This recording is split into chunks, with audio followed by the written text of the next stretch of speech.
शेतकऱ्यांना 2115 कोटींची मदत जाहीर करावी। 32 लाख शेतकऱ्यांना मदत जाहीर करण्यात आलेली आहे।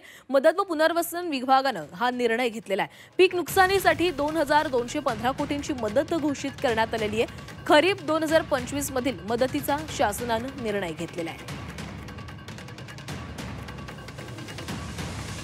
31,64,000 शेतकऱ्यांना 2215 कोटी रुपयाची मदत करण्याचे GR काढलेले आहेत। यातले जवळपास आता 1829 कोटी रुपये जिल्ह्यांमध्ये जमाई झालेले आहेत आणि ते पुढच्या 8 ते 10 दिवसांमध्ये म्हणजे सुरुवात तर खात्यामध्ये जमा करायला केलीच आहे, पण पूर्ण जमा व्हायला त्याला तेवढा वेळ लागतो। पुढच्या 8 ते 10 दिवसांमध्ये हे पैसे जे आहेत ते त्या ठिकाणी आम्ही जमा करणार आहोत।